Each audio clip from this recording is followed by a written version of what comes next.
Completing a square is one of several different ways of solving quadratic equations. Now, I don't think it's the easiest or the best, but sometimes it's a tool that you just need to learn. It's also useful if you continue on in mathematics and work with conic sections. When we're working with one like this, the first thing that you want to do is to isolate your x terms. I'm going to choose to leave my 3 on this side of the equation. You could bring it over. It would look just a little bit different. So in the parentheses, I've got my x squared and my plus 6x. And then I'm going to leave some room to put what I used to complete the square inside the parentheses. I also have my plus 3 here, and I need a blank outside there, so anything I've added, I've also subtracted off, so my net change is 0. And then I have equals 0 over here. Now, to complete the square, as long as your lead coefficient is 1, and it is in this case, I can go ahead and dive right in. My work is always the same. I take half of the middle coefficient, half of 6 is equal to 3, and then I square it to fill in that blank. 3 squared is 9. Now I added 9 to the side of the equation. I need a net change of 0. So I'm going to come outside here and subtract that 9. When I'm completing the square, my goal is to get a perfect square. Something plus something squared or something minus something squared. And I'm just about there. Let's go ahead and factor what we've got. So as I'm factoring this one, I'm going to put it into 2 binomials, but it makes it really nice because I'm just using what I was squaring. So it was an x that was squared and a 3 that was squared. So an x is in the first 2 places and a 3 is in the last 2 places. Everything is positive. And then I'm also going to bring down the plus 3 minus 9 as minus 6 is equal to 0. Now I really could skip to the next step where I'm writing this as a quantity squared. It's x plus 3 quantity squared, and then I have a minus 6. I'm going to bring that 6 to the other side of the equation. To solve this, I'm going to use square roots. So I'm going to take a square root on both sides. The square root undoes the squared for the x plus 3, and I end up with x plus 3. But technically, because this is a principal square root, it's in absolute value bars. And then on this side, I have a square root of 6. Now, instead of doing the absolute value bars, you could instead write this as x plus 3 equals plus or minus radical 6. I've got just one more step, and that's to bring the 3 to the other side. So I'm going to subtract that 3, and x is equal to negative 3 plus or minus radical 6. Let's do another example. In this one, I again have a lead coefficient of 1, so it's going to look a lot like our last example. I want to start by isolating the x terms, and as I isolate those x terms, I end up with x squared minus 3x plus blank. And then on the other side, I've got plus 1, and then I've got my blank here again, so I can balance this out. Now let's complete that square. So for this, I take half of negative 3. I end up with a negative 3 over 2, and I leave it in that fractional form because it's so much easier to square. When I square a fraction, I'm going to square the negative sign to make it positive.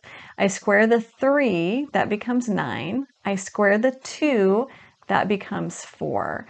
So I just added 9/4, so I need to come over here and subtract 9/4.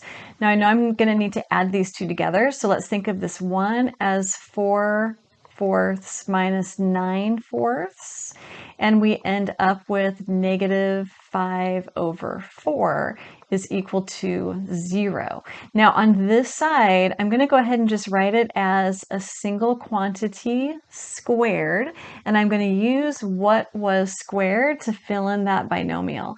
It was an x that was squared, and it was the negative 3/2 that was squared. So we get x minus 3/2 squared minus the 5/4 equals 0. Continuing to solve, I need to add a 5/4 to both sides, and we get x minus 3/2 squared is equal to 5/4. 4/4. I'm ready to apply a square root on both sides. I'm going to skip the absolute value step and just write that as a plus and a minus. So we get x minus 3/2 is equal to plus or minus radical 5 over radical 4. Now that works out kind of nice, right? Because this is going to be plus or minus radical 5. The square root of 4 is 2. Now I'm just about there. Right now I've got x minus 3/2 is equal to plus or minus radical 5/2. I'm going to add that 3/2 to both sides of my equation. There's really not a lot I can do in terms of simplifying, but I do want to put the radical term second. So I'm going to start with my 3/2. So this is going to be 3/2 plus or minus radical 5 over 2. I'm going to write that just one more time. I can put this into a single fraction. Everything has a 2 in the denominator, and I get 3 plus or minus radical 5. It looks a lot like the quadratic formula, right? And it actually is the same concept as the quadratic formula. This is our answer. Let's move on to the next one. In this last one, we have a lead coefficient that is not equal to 1. It's equal to 2. My process is still going to be similar. I'm going to go ahead and start by isolating those x terms. So in those parentheses, I end up with a 2x squared plus an 8x. I'm not quite ready to complete the square yet, so I'm going to leave it there, minus 3 equals 0.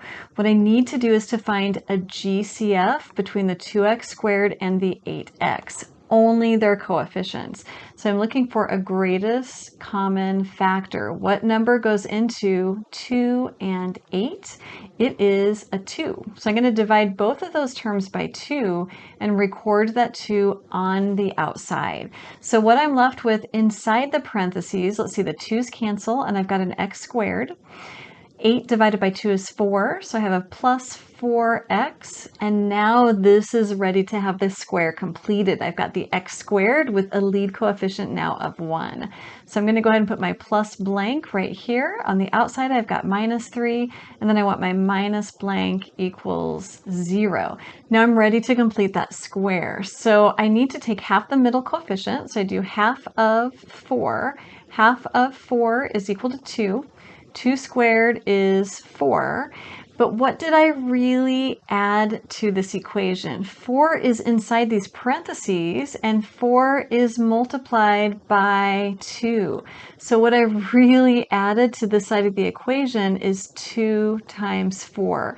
So I'm going to take both the number on the outside, that lead coefficient, and the number on the inside to balance this one out. I'm just going to write 2 times 4 here. Okay, what does this look like? I've got the 2 on the outside. I can factor this. It was an x that was squared and a 2, a positive 2 that was squared. So x plus 2, quantity squared, minus 3, 2 times 4 is 8. So minus 3 minus 8 is minus 11 equals 0. Let's go ahead and keep on solving this. I'm going to bring that 11 to the other side. So I get 2x plus 2 squared is equal to 11. Then I need to divide both sides by 2. And I get x plus 2 quantity squared is equal to 11 divided by 2. I am ready to take that square root. We get x plus 2 on the left, and we get plus or minus square root of 11 halves on the right-hand side. Now, depending on how your work is graded, radical 11 halves might not fly. You might need to rationalize it. If that's the case, you're going to rewrite it as the square root of 11 over the square root of 2. To rationalize, I need to get rid of any square root or root in the denominator. So I would really rather that be a radical 4 than a radical 2. Then I could take the square root. So I'm going to build it up by multiplying in a radical 2, top and bottom. Okay, so what does that leave me? In the numerator, I've got radical 11 times radical 2. That's going to be radical 22. In the denominator, I've got radical 4. Perfect. That was by design, right? And I get radical 22. Square root of 4 is 2. So I can rewrite this one in rationalized form as plus or minus radical 22 over 2. Now we still have to solve this one by bringing that 2 to the other side of the equation. So I'm going to subtract 2 from both sides, and I end up with x is equal to, it's really nice to have your radical term last. So I'm going to do negative 2 plus or minus radical 22 over 2, and that is our answer. I bet you are getting really good at these. Keep up the good work.